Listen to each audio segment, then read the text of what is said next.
Lionel Andres Messi alizaliwa tarehe 24 Juni 1987 katika mji wa Rosario nchini Argentina.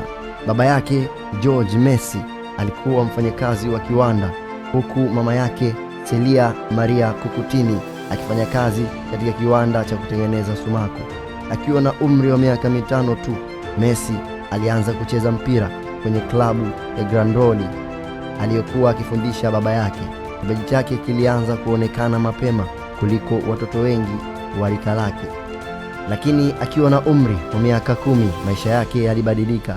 Madaktari waligundua kuwa alikuwa na tatizo la upungufu wa homoni za ukuaji. Matibabu yalikuwa ghali mno kiasi ambacho familia yake haikuweza kuyamudu. Ndipo klabu ya Barcelona ilipoamua kuchukua jukumu la kugharamia matibabu yake. Mwaka 2000, Messi akiwa na miaka 13 tu alihamia Hispania kuanza maisha yake mapya. Katika akademi ya La Masia, Messi alikuwa haraka sana. Mwaka 2004, akiwa na miaka 17, alicheza mechi yake ya kwanza ya kikosi cha wakubwa cha Barcelona. Alicheza zaidi ya mechi 700 akiwa na Barcelona, akafunga zaidi ya mabao 670, akishinda mataji 35 ikiwamo ligi ya mabingwa Ulaya mara 4 na La Liga mara 10. Licha ya mafanikio makubwa klabuni, safari yake na Argentina haikuwa rahisi. Alipoteza fainali ya kombe la dunia mwaka 2014 dhidi ya Ujerumani. Akapoteza fainali 3 za Copa America. Kwa uchungu mkubwa, mwaka 2016 alitangaza kustaafu timu ya taifa, lakini mapenzi ya taifa lake yakamrudisha. Mwaka 2021 Messi aliongoza Argentina kutoa kombe la Copa America. Mwaka 2022 nchini Qatar aliandika historia isiyofutika.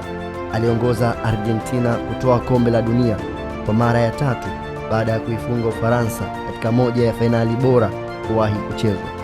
Ndoto aliyokuwa akifukuzia maisha yake yote hatimaye ikatimia. Katika maisha yake ya soka, Messi amefanikiwa kushinda Ballon d'Or mara 8, kiatu cha dhahabu cha Ulaya mara 6, Copa America, finali zima, kombe la dunia na mataji mengine mengi ya ligi na vikombe vya ndani na kimataifa. Mbali na soka, Messi ni mume wa Antonella Roccuzzo ambaye walifahamiana tangu utotoni. Wamejaliwa watoto 3, Thiago, Matteo na Ciro. Kupitia taasisi yake ya misaada, amesaidia maelfu ya watoto duniani kupata huduma za afya na elimu. Pengine usiku wa tarehe 19 ya mwezi wa 7 mwaka 2026 ndio mwisho wa kumuona Lionel Messi akiwa na uzi wa timu ya taifa ya Argentina kwenye mchezo wa fainali dhidi ya Uhispania, ambayo walifanikiwa kupoteza mchezo huo.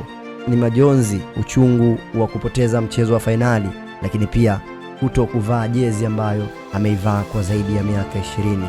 Lionel Andres Messi unaweza kumuita a greatest of all time, miongoni mwa wachezaji bora kuwahi kutokea kwenye ulimwengu, fundi wa mpira, mtaalamu wa muda wote.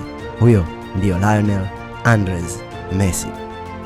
Na kufikia hapo ni tamati ya historia fupi ya fundi wa mpira Lionel Messi. Ulikuwa nami Sweety Kid Arif Abdallah. Unaweza kunifollow kwenye akaunti zangu za Instagram na TikTok kama Arif Abdallah, lakini TikTok inajulikana sana kama Sweety Kid.